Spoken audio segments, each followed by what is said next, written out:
យើងមិនបានមកមួយរយៈឯងមានកូនក្រមុំស្អាតយ៉ាងនឹងផងនៅសុកស្រាប់តែភ្ញៀវដែលមិនអញ្ជើញបោះសម្ដីចេញមកដែលធ្វើឲ្យអេនិងខេត្រាងាកទៅមើលអ្នកដែលទើបតែចូលមកភ្លាមគេគឺជូដែនខារូលេសមិត្តសម្លាញ់របស់អេឯងមកធ្វើស្អីទៀតហើយអើសួរទៅអ្នកដែលទើបតែមកដល់បែបធម្មតារបៀបអ្នកស្និទ្ធស្នាលឯខេត្រាមើលទៅអ្នកដែលទើបចូលមកផ្លើសពូណាគេនឹងប៉ាជូដែនឆ្ងល់ផងទើបសាច់ផងបង្អាប់មិត្តបន្តទៀតកូនឯងកាលពីអង្ការវាយអេខ្នាញ់អាមិត្តសម្លាញ់មែនតែនគេប្រញាប់រុំបងឲ្យស្រីស្រស់បញ្ចប់ស្របពេលមូរ៉ាយកទឹកមកទទួលជូដែនល្មមអំណាចមិនធ្លាប់មានតម្លៃឡើយសម្រាប់ព្រះអង្គម្ចាស់ ADX Carlson ពីដើមមកគេតែងតែប្រាថ្នាជីវិតសាមញ្ញតែបើអំណាចវាពិតជាអាចខាត់មនុស្សស្រីម្នាក់នេះឲ្យនៅជាមួយគេបានមែនគេនឹងស្រវាយកអំណាចទាំងអស់មកក្តោបទុកក្នុងដៃទោះជានាងនៅដោយមិនពេញចិត្តនៅទាំងស្អប់ខ្ពើមក៏គេមិនខ្វល់យ៉ាងណាគេដឹងខ្លួនឯងច្បាស់គេគ្មានថ្ងៃបានក្តីស្រឡាញ់ពីនាងជាលើកទី2ស្រាប់ទៅហើយត្រឹមនាងនៅក្បែរនៅត្រឹមសម្បកកាយដែលគ្មានបេះដូងក៏បានប្រាវរបស់របរមានតម្លៃទាំងអស់នៅក្នុងព្រះរាជដំណាក់ត្រូវបានស្រីតូចស្រវាបោកចោលអស់គ្មានសល់ភាពអត់ទ្រាំភាពរឹងមាំរបស់នាងបានដល់ទីបញ្ចប់ហើយចង់បញ្ចប់ភាពទន់ជ្រាយរបស់នាងក៏បង្ហាញចេញតាមរយទឹកភ្នែកដែលអេមិនដែលបានឃើញពីមុនមកដោះលែងខ្ញុំទៅព្រះអង្គម្ចាស់ដែលពេញដោយអំណាចបែរជានៅត្រឹងមួយកន្លែងធ្វើអីក៏លែងបានទឹកភ្នែកនាងមានផលណាស់សម្រាប់បេះដូងរបស់គេខ្ញុំលែងស្រឡាញ់លោកហើយខ្ញុំក៏ជប់និយាយទៅខេត្រានិយាយមិនទាន់ចប់ផងអេក៏ស្រែកកាត់ភ្លាមព្រោះបើទោះជាវាជារឿងពិតក៏ដោយតែគេមិនចង់ស្ដាប់កុំបង្ខំឲ្យខ្ញុំស្អប់លោកជាងនេះមិនបាច់ស្រឡាញ់ទេបងមិនត្រូវការក្តីស្រឡាញ់ស្អីទៀតទេត្រឹមអូននៅទីនេះបានហើយអេនិយាយចេញទៅទាំងភ្នែកក្រហមញ៉ាំងក្នុងនាមជាកូនប្រុសក៏ក្នុងនាមជាស្ដេចផែនដីគេមិនអាចសម្រក់ទឹកភ្នែកបានទេទោះក្នុងទ្រូងកំពុងតែបៀមឈាមក៏ដោយតែខ្ញុំមិនចង់នៅទេហេតុអីលើលោកនេះមានស្អីដែលយើងឲ្យអូនមិនបានសេរីភាពឲ្យខ្ញុំបានទេសងជីវិតខ្ញុំកាលពីមុនមកវិញធ្វើប៉ុណ្ណឹងឲ្យខ្ញុំបានទេប្រយោគទាមទារសេរីភាពលីឡំជាមួយទឹកភ្នែកធ្វើឲ្យអ្នកឈោស្ដាប់ឈឺឡើងស្ពឹកតែបានត្រឹមតបទៅវិញយ៉ាងឈាមត្រជាក់អូនត្រូវតែនៅទីនេះមិនថាយ៉ាងណាមួយជីវិតនេះកុំសង្ឃឹមថាបានចេញពីបង្អោយសោះនេះជាបញ្ជាអេនិយាយយ៉ាងផ្ដាច់ការហើយក៏បានដើរចេញទៅទាំងក្នុងទ្រូងរំពាត់ដោយភាពឈឺចាប់គេបានដាក់បញ្ជាមនុស្សម្នាក់ដែលអស់ចិត្តទៅហើយឲ្យនៅជាមួយគេនាងឈឺចាប់គេដឹងតែគេឈឺគេហត់ជាងនាងរាប់ពាន់ដងសំឡេងខ្យល់បក់ខ្លាំងៗនាំយកទឹករលកធំបោកខ្ទប់នឹងច្រាំងផ្ទៃសមុទ្រដែលធ្លាប់តែស្រស់ស្អាតមានពណ៌ខៀវស្រងាត់ជាទីសម្រាកនៃអ្នកគ្រប់គ្នាពេលនេះក៏ក្លាយជាកន្លែងដែលឃើញហើយគួរឲ្យខ្លាចគ្រប់ដណ្ដប់ដោយព្យុះភ្លៀងយ៉ាងកាចសាហាវព្យុះភ្លៀងនោះបានធ្វើឲ្យអ្នកគ្រប់គ្នាដែលរស់នៅតំបន់ឆ្នេរមានការតក់ស្លុតយ៉ាងខ្លាំងជាពិសេសនៅកោះតូចមួយដែលមានមនុស្សរស់នៅជាកុលសម្ព័ន្ធហើយកោះនោះមានឈ្មោះថាអេឡេនត្បិតថាជាកោះតូចតែអ្នកដែលរស់នៅទីនោះមានសន្តិភាពណាស់សម្បូរបែបមានភាពស្ងប់សុខឲ្យតម្លៃគ្នាគោរពគ្នាអ្នកគ្រប់គ្នាដែលរស់នៅទីនោះស្មោះត្រង់នឹងម្ចាស់កុលសម្ព័ន្ធណាស់ព្រោះម្ចាស់គេជាមនុស្សមានគុណធម៌គិតប្រយោជន៍រួមជាធំលះបង់កម្លាំងកាយចិត្តដើម្បីការពារអ្នកដែលតូចទាបជាងខ្លួនហើយអ្នកដែលគ្រប់គ្រងកោះនេះទាំងមូលគឺ ADX Carlson ហៅកាត់ A ហើយនៅថ្ងៃនេះក៏ដូចគ្នាទោះបីជាមានព្យុះភ្លៀងបក់ខ្លាំងយ៉ាងណាក៏ដោយក៏ ADX Carlson នៅតែជាមនុស្សម្នាក់ដែលគិតនឹកអតីតខ្លាំងជាងសុវត្ថិភាពរបស់ខ្លួនឯងជានិច្ចប្រញាប់នាំក្មេងទៅលើគុកទៅហើយចេញទុកឲ្យយើងអេស្រែកប្រកាសប្រាប់ទៅកូនចៅរបស់គេទាំងខ្លួនទឹកជោគព្រោះគេដឹងថាមានបងប្អូនរបស់គេដែលចេញទៅរកត្រីនៅមិនទាន់មកដល់កោះនៅឡើយព្យុះបែបនេះប្រកាសជាមានគ្រោះថ្នាក់ខ្លាំងតែសម្លេងបញ្ជារបស់គេហាក់ដូចមិនបានផលគ្រប់គ្នាស្ទាក់ស្ទើរខ្លាំងហើយខៃខារិនដែលជាកូនចៅចំណិតក៏នៅឈរស្ងៀមដូចគ្នាអេឃើញបែបនេះគេងាកទៅសម្លឹងមើលទៅកូនចៅទាំងខឹងហើយស្រែកម្ដងទៀតប្រជែងជាមួយនឹងសម្លេងព្យុះយើងបញ្ជាពួកឯងមិនឮទេហេថ្លង់អស់ហើយឬយ៉ាងម៉េចខ្ញុំមិនឲ្យលោកម្ចាស់ទៅផ្សងគ្រោះថ្នាក់ទេខៃស្និយាយចេញទៅទាំងមុខមាំចង់បញ្ជាក់បានថាទោះបីជាយ៉ាងណាក៏ដោយក៏គេមិនបដូរការគិតរបស់គេដែរអាខៃអេកំហុសខ្លាំងឈួរពេញដោយកំហឹងដល់ដំណាក់នេះទីហើយគិតថាគេអាចទុកអ្នកគ្រប់គ្នាចោលហើយយករួចខ្លួនតែម្នាក់ឯងអញ្ចឹងអេយើងបញ្ជាពួកឯងចេញទុកឲ្យយើងពេលនេះភ្លាមអ្នកដែលនៅសល់មិនទាន់ឡើងកោះពួកខ្ញុំជាអ្នកទៅតាមពួកគេដោយខ្លួនឯងលោកម្ចាស់ទុកចិត្តចុះខៃនិយាយរួចក៏នាំគ្នារត់សម្ដៅទៅទូកយ៉ាងអង់អាចអេវិញគេប្រឹងរងាប់កំហឹងហើយស្ទុះទៅទូកតូចនៅក្បែរនោះហើយបើកយ៉ាងលឿនធ្វើឲ្យកូនចៅគ្រប់គ្នាគេក៏បានប្រញាប់ងាកទៅទាំងតក់ស្លុតលោកម្ចាស់គ្រប់គ្នាឃើញបែបនេះទើបនាំគ្នាប្រញាប់ឡើងទូកដែរហើយបបើកចេញទៅតាមក្រោយអេយ៉ាងលឿននេះហើយ ADX បើគេយល់ថាត្រឹមត្រូវហើយអ្នកណានិយាយក៏លែងមានន័យដែរគេជាមេដឹកនាំជាអ្នកការពារសុវត្ថិភាពអ្នករាល់គ្នាតើគេអាចឈោមមើលបងប្អូនរបស់គេមានគ្រោះថ្នាក់បានដោយវិធីណាច្រើនម៉ោងក្រោយមកស្បៃរាត្រីបាននាំភាពងងឹតក៏បានចូលមកដល់យប់ពាក់កណ្ដាលអាធ្រាត្រទៅហើយទីបំផុតទូកដែលបើកចេញទៅជួយអ្នកគ្រប់គ្នាក៏បានបើកមកដល់កោះតូចវិញអេនិងកូនចៅប្រញាប់ចុះពីលើទូកហើយយកអ្នកសន្លប់ដាក់នៅកន្លែងសម្រាកអេបានចាប់អារម្មណ៍ដឹងថាមានស្រីម្នាក់ដែលមិនមែនជាបងប្អូនរបស់គេឡើយតែមិនគិតច្រើនយ៉ាងណាជួយមនុស្សសំខាន់ជាងអេចាប់បីរៀងស្ដាងទៅយ៉ាងលឿនហើយនារីប្លែកមុខម្នាក់នោះគឺខេត្រាខារីអូហៅពេទ្យមកអេបីរៀងតូចបណ្ដាបញ្ជាទៅកូនចៅបណ្ដាទាំងហត់ខុសសភាពរបស់ពេលនេះក៏មិនខុសពីអ្នកសន្លប់ប៉ុន្មានដែរព្រោះពេលទៅជួយអេបានជ្រមុជទឹកជ្រៅណាស់ហើយក៏បានឃើញខេតគេក៏ស្រង់នាងមកបាទលោកម្ចាស់ រៀងស្ដាងតូចត្រណប់ត្រូវបានគេយកមកដាក់នៅកន្លែងសម្រាប់ធ្នំគ្រប់គ្នានៅក្នុងកោសម្ព័ន្ធនាំគ្នាធូរចិត្តព្រោះយ៉ាងណាបងប្អូនគេក៏មានសុវត្ថិភាពវិញហើយថ្ងៃថ្មីបានចូលមកដល់ព្រះអាទិត្យរះឡើងបញ្ចេញពន្លឺបញ្ជាក់ថាថ្ងៃថ្មីចូលមកដល់ត្បិតថាគ្រប់យ៉ាងនៅវឹកវរមិនទាន់ល្អដូចប្រក្រតីតែយ៉ាងហោចក៏ល្អជាងពីម្សិលមិញដែរអ្នកដែលមានគ្រោះថ្នាក់ពីម្សិលមិញនេះក៏បានភ្ញាក់ដឹងខ្លួនដូចគ្នាម៉ូរ៉ាដែលជាក្មេងស្រីអាយុ18ឆ្នាំនាងបានមកយំអោបម្ដាយឪពុកយ៉ាងណែន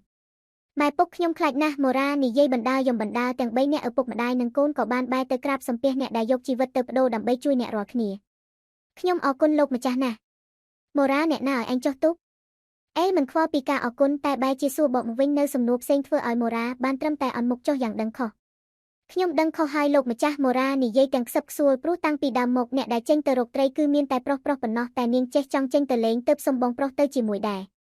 អេបានត្រឹមតែដកដង្ហើមធំមិនស្ដីបន្ទោសពេលនេះឡើយហើយនិយាយចេញទៅម្ដងទៀតបែបធម្មតាទៅសម្រាកទៅអេចាលោកម្ចាស់និយាយរួចទើបម៉ូរ៉ានិងពុកម្ដាយនាងដើរចេញទៅអេសម្លឹងមើលទៅគ្រប់យ៉ាងដែលនៅជុំវិញខ្លួនឃើញថាគ្រប់យ៉ាងដែលគ្នារបស់គេបានកសាងឡើងមកត្រូវបានបំផ្លាញដោយគ្រោះធម្មជាតិអស់ទៅហើយទម្ងន់ក្នុងចិត្តនិងទំនួលខុសត្រូវក៏មានកាន់តែច្រើនតែមនុស្សដូចជាអេមិនថានៅក្នុងស្ថានភាពណាគេនៅតែជាមេដឹកនាំដ៏រឹងមាំដដែលហើយពេលនេះធ្វើដំបូងគេគឺរក្សាជីវិតបងប្អូនគេឲ្យបានអេបានងាកទៅសួរគ្រូពេទ្យដែលនៅក្បែរនោះស្រីម្នាក់នេះមិនក៏នៅមិនទាន់ដឹងខ្លួនទៀតប្រហែលជាលិចចូលក្នុងទឹកយូរពេកហើយទៀតអេឌៀងភ្នែកមើលទៅរាងស្ដាងរបស់ខេត្រាដែលពេលនេះនាងនៅសន្លប់បាត់ស្មារតីនៅឡើយមុខមាត់ស្លេកស្លាំងតែនៅតែរក្សាភាពស្រស់ស្អាតពេលនេះគេមានឱកាសបានឃើញច្បាស់ពេញភ្នែកមិនព្រាលដោយការពីយប់ឡើយសម្រស់ដ៏សែនស្រទន់ធ្វើឲ្យអ្នកដែលបានឃើញហើយពិបាកឲ្យភ្នែកនឹងចេញតែហេតុអីគេយល់ថាទឹកមុខនេះវាបង្កប់ដោយភាពហត់នឿយចេញពីខាងក្នុងមកនាងមានបញ្ហាអីទៅហេតុអីគេត្រូវមានអារម្មណ៍មួយនេះឡើងមកទាំងដែលនាងជាអ្នកណាមកពីណាឈ្មោះអីគេនៅមិនទាន់បានដឹងផងអេសម្លឹងមុខដែលគួរឲ្យអាណិតនោះយូរគួរសំទម្រាំដាច់ចិត្តដកក្រសែភ្នែកចេញពីមុខស្រទន់មកវិញទៅសុំថ្នាំឲ្យអ្នកគ្រប់គ្នាសិនទៅបាទលោកម្ចាស់ក្រោយនិយាយចប់គ្រូពេទ្យក៏បានដើរចេញទៅដោយអេប្រុងនឹងចេញទៅដូចគ្នាតែភ្លាមនោះដៃមុំរបស់គេស្រាប់តែត្រូវបានចាប់ជាប់អេសម្លឹងមើលដៃរបស់ខ្លួនដែលត្រូវបានចាប់ទាំងជួនចិញ្ចើមសំឡេងយំបានធ្វើឲ្យអេកាន់តែឆ្ងល់នេះសម្លឹងមើលទៅមុខតូចស្រទន់មុននេះដែលពេលនេះប្រែមកជាពេបដូចកូនក្មេងទៅវិញនេះគេវិលវល់អស់ហើយប៉ាខេត្រាស្ទុះក្រោកឡើងអបមនុស្សមានធំយ៉ាងជាប់ហាក់ដូចកូនស្រីកំពុងតែរំអួយប្រាប់ឪពុកចំណែកអេវិញគេភ្ញាក់ផ្អើលហើបមាត់និយាយលេងចេញរាងកាយគេមិនធ្លាប់ឲ្យអ្នកណាប៉ះឡើយគេគួរតែច្រានចេញតែមិនក៏ពេលនេះគេមិនដាច់ចិត្តប៉ាស្អីគេប៉ាស្អីគេហឺប៉ាស្រីតូចស្ទុះឡើងទៅឧបករណ៍របស់រៀងក្រាស់ជាប់ទឹកភ្នែករហាមស្រក់ចុះមកម៉ាត់ធ្វើឲ្យអ្នកខ្លះអស់ពីភៀងហើយប្រញាប់ទាញដៃតូចចេញពីករបស់គេយ៉ាងរហ័សណែនាងអេព្រោះតែជាមនុស្សដែលមិនធ្លាប់មិនចេះរយាយយ៉ាយក៏មិនធ្លាប់មានអ្នកណាមកធ្វើបែបនេះដាក់គេទើបគេច្រានរៀងតូចឲ្យអុកគូតនឹងក្រែដែលធ្វើឲ្យអ្នកម្ខាងទៀតពេបមាត់យំកាន់តែខ្លាំងឡើងហឺប៉ាលែងស្រឡាញ់អូនហើយហឺសំឡេងយំលាន់ឡើងកងរំពងពេញបន្ទប់រហូតលឺដល់អ្នកនៅខាងក្រៅទើបអង្ក្រែកចំណិតប្រញាប់ស្ទុះចូលមកលោកម្ចាស់កាត់អីទេទៀនខៃស្បានសួរទៅទាំងត្រហេបត្រហប់ស្របពេលដែលអេលើកដៃមកឆ្លីក្បាលរបស់ខ្លួនឯងដោយទឹកមុខស្ត្រេសទៅហៅពេទ្យមកបាទលោកម្ចាស់ខៃស្ប្រញាប់រត់ចេញទៅយ៉ាងលឿនដែលអេឈរច្រត់ចង្កេះហើយសួរទៅអ្នកដែលកំពុងយំនោះទាំងមុខងាប់សម្រេចថានាងជាអ្នកណាហឺឈ្មោះអីមកពីណាអេនៅតែមិនទទួលបានចម្លើយក្រៅពីសម្លេងយំបិតាជាអ្នកចាត់ឲ្យនាងមកមែនទេអេអស់ទ្រាំនឹងសម្លេងយំដែលគួរឲ្យរំខាននោះលែងបានទើបគេស្រែកសម្លុតយកតែម្ដងមនុស្សដូចគេចេះលួងពីពេលណាមកបាត់យំភាលំយើងប្រាប់ឲ្យនាងបាត់យំស្ងាត់សំឡេងកំហុករបស់គេពិតជាបានផលនៅទីបំផុតសំឡេងយំក៏បានបាត់ទៅតែមាត់ពេបនិងសំឡេងអណ្ដើនអន្ទនៅតែមានពេលនោះគ្រូពេទ្យក៏មកដល់ល្មមមកល្អហើយពិនិត្យនាងទៅនាងកាចឈួតមែនឬអត់អេបញ្ជាឲ្យដើរចេញទៅខាងទុកទូនីតិឲ្យគ្រូពេទ្យពិនិត្យ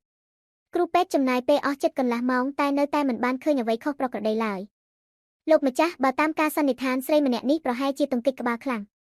ប៉ះទង្គិចក្បាលអាចធ្វើឲ្យមនុស្សមានចរិតបែបនេះហេអេស៊ូបញ្ជាក់ព្រោះត្បិតថាគេមិនមែនជាពេទ្យតែគេនៅតែដឹងថាមិនអាចទៅរួចរឿងឈួតបែបនេះកើតឡើងមកបានយ៉ាងម៉េចវាប្រហែលជាពិបាកទៅរួចទៀនតែបើតាមចិត្តវិទ្យាមុនពេលមានគ្រោះថ្នាក់នាងអាចជាមនុស្សដែលមានសម្ពាធច្រើនហត់នឿយខ្លាំងហើយនៅក្មេងប្រហែលជាមានពេលវេលាមួយដែលនាងមានការចងចាំល្អបំផុតក្នុងជីវិតទើបនាងចាំតែរឿងរ៉ាវដែលកើតមានពេលនោះទៀនបើមើលតាមចរិតនិងការនិយាយស្ដីប្រហែលនាងមានការចងចាំត្រឹមអាយុ5ឆ្នាំពិតណាស់ព្រោះនៅអាយុ5ឆ្នាំជាពេលវេលាដែលខេត្រាបានរស់នៅជួបជុំគ្រួសារមានប៉ាម៉ាក់កូន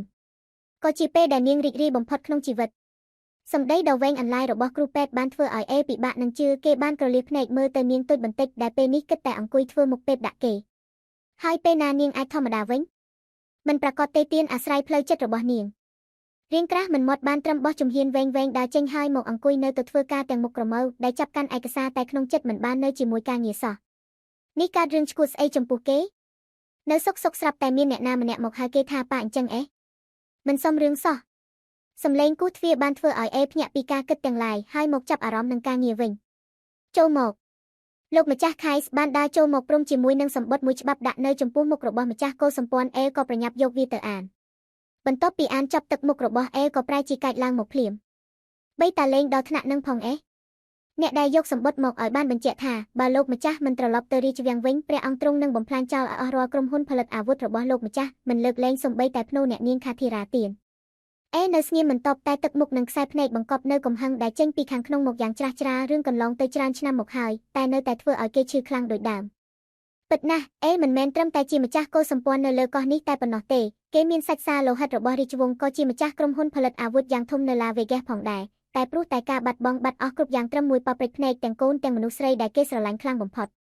ទើបគេបោះបង់គ្រប់យ៉ាងហើយមករស់នៅយ៉ាងស្ងប់ស្ងាត់នៅលើកោះនេះតែបេដារបស់គេពិតជាមិនឲ្យគេសុខឡើយគិតយ៉ាងម៉េចទៅលោកម្ចាស់ខៃសួរយ៉ាងខ្វល់ខ្វាយមិនទាន់ទាំងបានឆ្លើយផងសំឡេងនៅខាងក្រៅស្រាប់តែលាន់ឡើងយ៉ាងខ្លាំងឈប់សិននៃបន្ទប់នេះចូលមិនបានទេខេតទៅរកប៉ាម្ចាស់សំឡេងតូចស្រួចស្រាប់លីលំនឹងទឹកភ្នែកបានរត់មកក្នុងបន្ទប់ធំដោយគ្មានការអនុញ្ញាតចាំខ្ញុំចាប់នាងទៅវិញគ្រាន់តែនិយាយចប់ខៃស្ក៏ដើរទៅចាប់នាងតូចតែថាហឺលេងអូនខេតចង់នៅមួយប៉ា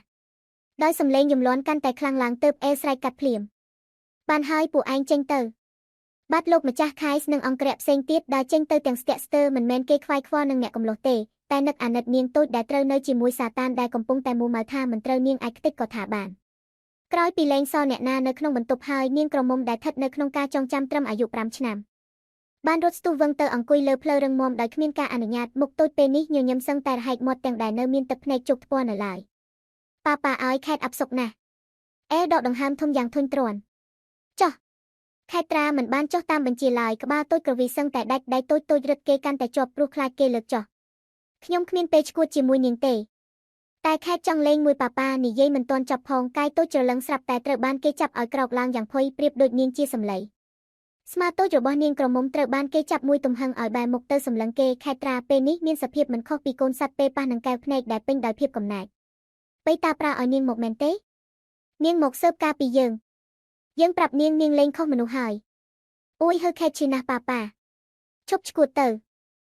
ៅពោចេញទាំងកំហឹងហើយច្រានរៀងស្ដើងមួយទំហឹងធ្វើឲ្យប៉ះទៅត្រូវនឹងស៊ុំរូបថតដែលដាក់តាំងនៅលើតុរូបថតដែលស្រឡាញ់ខ្លាំងគឺជារូបថតខាធីរ៉ានារីដ៏សែនល្អស្មោះត្រង់ទន់ភ្លន់ហើយបរិសុទ្ធបំផុតជីវិតខាធីរ៉ាកំសត់ណាស់ចុងបញ្ចប់នៃជីវិតនាងនៅសល់ត្រឹមរូបមួយសន្លឹកនេះប៉ុណ្ណោះតែពេលនេះវាក៏បានបែកខ្ចាយគ្មានសល់សំបីតែរូបរាងទៀតឃើញបែបនេះក្តាប់ដៃយ៉ាងណែនកំហឹងបុកណែនពេញទ្រូងធ្វើឲ្យគេបាត់អស់ម្ចាស់ការលើខ្លួនឯងចាប់ដៃតូចកញ្ឆក់មួយទំហឹងអួយហឺខេតឈឺមកនេះជំហានវែងបានអូសនាងតូចដែលគិតតែយំសស្រាក់ចេញទៅយ៉ាងលឿនខេតឈឺហឺ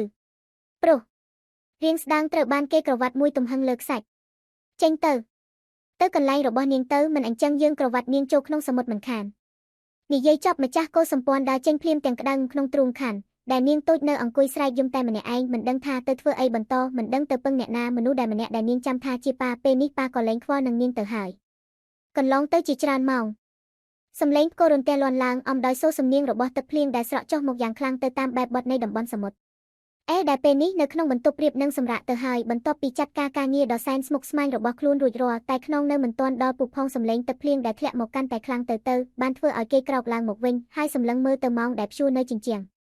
ម៉ោង1យប់គួរតែទៅដល់ច្រាំងហើយបន្លឺឡើងតិចតែម្នាក់ឯងហើយអ្នកដែលគេកំពុងតែគិតដល់នោះគឺគ្មានអ្នកណាក្រៅពីនាងតូចដែលគេបានបណ្ដេញចេញនោះទេមាត់ដេញចេញតែបែរជាលួចបារម្ភទៅវិញតែភ្លាមនោះក៏ស្រាប់តែនឹកឃើញថាហេតុអីគេខ្វល់ពីនាងយ៉ាងហ្នឹង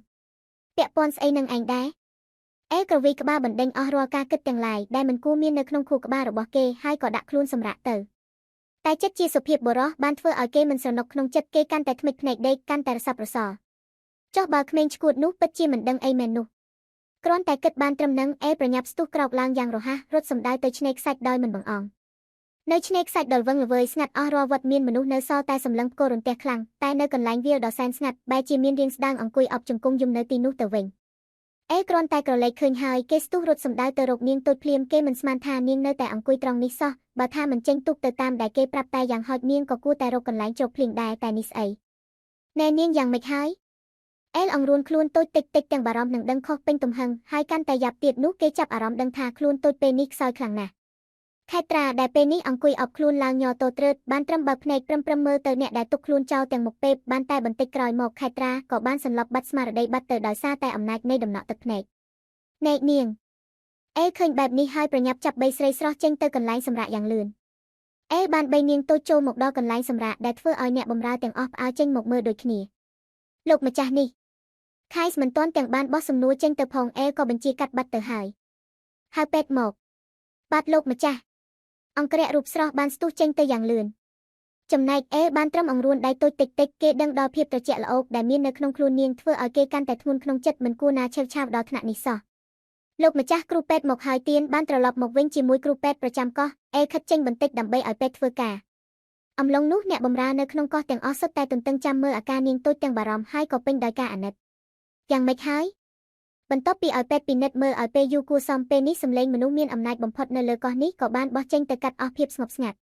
បាទលោកម្ចាស់អាចមកពីនាងទើបតែរងការប៉ះពាល់ហើយមកត្រូវទាំងភ្លៀងនិងខ្យល់ខ្លាំងទៀតទើបធ្វើឲ្យនាងចុកខ្សោយបែបនេះចាំខ្ញុំរៀបចំថ្នាំជូនងក់ក្បាលតិចហើយក៏បញ្ជាឲ្យអ្នកផ្សេងទៀតទៅសម្រាកចុះព្រោះនេះក៏យប់ណាស់ទៅហើយទាំងអស់គ្នាទៅសម្រាកចុះសម្ដីរបស់បានធ្វើឲ្យអ្នកគ្រប់គ្នាដើរចេញទៅវិញទាំងម្នាក់មានចិត្តអាណិតនាងតូចមិនស្ទើរតែភ្លាមនោះសម្លេងរបស់ម្ចាស់កោសម្ព័ន្ធក៏បានលាន់ឡើងមកម្ដងទៀតមូរ៉ាឯងនៅទីនេះសិនហើយសម្ដីនេះបានធ្វើឲ្យជំហានរបស់នាងតូចមូរ៉ាឈប់ងក់ចាស់សលោកម្ចាស់យកខោអាវឯងមកផ្លាស់ឲ្យនាងផងយប់នេះឯងដេកចិត្តនាងទៅមានការអីប្រាប់យើងចាស់លោកម្ចាស់គ្រាន់តែនិយាយចប់ក៏បានបោះជំហានទៅក្រៅជាមួយអ្នករាល់គ្នាដោយទុកការងារបន្ទាប់ទៅឲ្យមូរ៉ាជាអ្នកចាត់ចែងនៅក្រៅបន្ទប់អ្នករាល់គ្នាទៅសម្រាប់អស់ហើយនៅសល់តែចៅវាយនាយនិងកូនចៅប៉ុណ្ណោះលោកម្ចាស់ទៅផ្លាស់សម្លៀកបំពាក់សិនទៅទៀនអន់មើលខ្លួនឯងមែនហើយគេទើបតែចាប់អារម្មណ៍ថាខ្លួនឯងជោគជុំទៅដោយទឹកភ្នៀងរាងកាយក្រាស់ខ្មឹកដើរចេញទៅហើយក៏ត្រូវបកមកវិញមែនហើយឯងទៅស៊ើបពីស្រីម្នាក់នោះឲ្យយើងត្រូវតែបានឲ្យអស់នៅពមៀនរបស់នាងជាអ្នកណាមកពីណាដាច់ខាតត្រូវតែមិនចន្លោះខៃដែលលើបញ្ជានេះហើយលេបទឹកមាត់ក្អឹកទាំងពិបាកទៅរកពីណាមកលោកតែទោះជាក្នុងចិត្តលួចត្វាយ៉ាងណាក៏នៅតែប្រឹងឆ្លើយទទួលដឹងលឺដែរបាទលោកម្ចាស់នៅក្នុងបន្ទប់ដ៏ធំរបស់ម្ចាស់កោសម្ព័ន្ធបន្ទប់ទាំងមូលការរៀបចំយ៉ាងប្រណិតមើលទៅពោពេញទៅដោយអំណាចតែខុសគ្នាស្រឡះពីអារម្មណ៍របស់ម្ចាស់បន្ទប់ដែលពេលនេះគេហាក់ទន់ជ្រាយខ្លាំងខ្សែភ្នែកបង្ហប់ដោយការឈឺចាប់សម្លឹងមើលទៅរូបថតនារីម្នាក់ដែលបានចាក់ឆ្ងាយពីគេគ្មានថ្ងៃនឹងត្រឡប់មកវិញឃើញស្នាមញញឹមនាងហើយភាពឈឺចាប់ដែលកប់ទុកក្នុងក្រអៅបេះដូងមកជាច្រើនឆ្នាំក៏បានសារឡើងមកវិញ8ឆ្នាំមុននៅក្នុងព្រះរាជដំណាក់ដ៏ធំរបស់ព្រះមហាក្សត្រគ្រប់គ្រងផែនដីគឺព្រះអង្គម្ចាស់សែខៅសិនទ្រង់កំពុងតែតបព្រះរាជកិច្ចតែភ្លាមនោះសម្លេងបើកទ្វារមួយទំហឹងក៏បានលាន់ឡើងមកដោយគ្មានសុំការអនុញ្ញាតទើបធ្វើឲ្យព្រះអង្គម្ចាស់សែត្រូវងាកទៅភ្លាមហើយអ្នកដែលចូលមកនោះក៏គ្មានអ្នកណាក្រៅពីព្រះរាជបុត្រ ADX ខៅសិននោះទេឯងគិតថាឯងជាបុត្ររបស់យើងហើយចង់ក្អេងក្អាងយ៉ាងម៉េចក៏បានចឹងបេដាបញ្ជាគេឲ្យដុតដំណាក់ខាធីរ៉ានិយាយចេញទៅទាំងអួរដំកឈីណែនពេញទ្រូងមែនបេដាចង់បានស្អីឲ្យប្រកាសទៅសម្រាប់នាងហើយដំណាក់ដែលខ្ញុំធ្លាប់នៅជាមួយគ្នាក៏មិនទុកដែរទុកធ្វើស្អីទុកនាំតែឯងឈួតស្អីក៏មិនធ្វើចឹងប្រទេសមានច្បាប់អ្នកធ្វើខុសត្រូវតែទទួលទោសហើយនាងជាអ្នកទទួលទោសដោយខ្លួនឯងនាងចាក់សម្លាប់ខ្លួនឯងក៏ឃើញនឹងភ្នែកទោះស្អីទៅនាងទៅធ្វើខុសស្អីទៅបើបេដាមិនបង្ខំនាងក៏មិនធ្វើបែបនោះនាងហ៊ានថ្លើមធំត្រឹមជាស្រីបម្រើបែជាហ៊ានមានកូនជាមួយនឹងឯងគឺឯងជាអ្នកនាំទុកដល់នាងខ្លួនឯងកុំមកបន្ទោសយើងនេះជាច្បាប់សម្រាប់រាជវាំងមួយនេះអ្នកបម្រើដែលហ៊ានហួសព្រំដែនរបស់ខ្លួនគឺត្រូវតែទទួលទោសបែបនេះលើពាក្យនេះស្លុតចិត្តរកអីនិយាយមិនចេញមិនក៏គេមិនដែលដឹងសោះថាខ្លួនឯងមានកូនខាធីរ៉ាមានកូនមែននាងមានកូនបេដាដឹងហើយថានាងមានកូននៅបង្ខំនាងដាក់ទោសនាងធ្វើស្អីកូនក្នុងពោះនាងជាសាច់ឈាមរបស់បេដាកុំភ្លេចថាឯងជាអ្នកណាឯងជាសាច់សាលោហិតរាជវង្សដែលត្រូវស្នងរាជតែបែរជាឈួតនឹងស្រីទាំងដែលប្រទេសកំពុងតែរៀបនឹងមានសង្គ្រាមទឹកដីប្រជាជនឯងមិនគិតខ្លះទេយើងមិនដាក់ទោសឯងវាល្អប៉ុណ្ណាហើយ ADX លឺហើយឈោសាច់ហួសចិត្តលីលំនឹងអារម្មណ៍ឈឺពេលនេះគេស្ទើរឈួតស្លាប់ទៅហើយមនុស្សស្រីតែម្នាក់ដែលគេស្រឡាញ់ត្រូវមកស្លាប់ដោយសារតែអំណាចដែលគេត្រូវទទួលខុសត្រូវចឹងគ្រាន់តែចង់រស់នៅជាមួយនាងរស់នៅក្នុងជីវិតសាមញ្ញមិនក៏ពិបាកម្លេះនៅមានកូនរបស់គេទៀតគេមិនទាំងដឹងថាខ្លួនឯងមានកូនតើហេតុអីអ្នកដែលដកហូតគ្រប់យ៉ាងដែលគេស្រឡាញ់គឺជាបេដារបស់គេទៅវិញនេះហើយជាបេដាដ៏សែនឈាមត្រជាក់របស់គេចង់ធ្វើជាស្ដេចដែលពូកែដាច់ខាតមិនអាចមានចំណុចខ្សោយទេស្អីដែលជាចំណុចខ្សោយរបស់ឯងយើងនឹងដកចេញឲ្យអស់ ខ្ញុំមិនឈួតអំណាចដូចបេដាទេអាអេព្រះអង្គគំចាស់សែស្រែកទាំងកំហឹងបេដាស្មានថាដកគ្រប់យ៉ាងពីខ្ញុំហើយខ្ញុំធ្វើតាមបេដាចឹង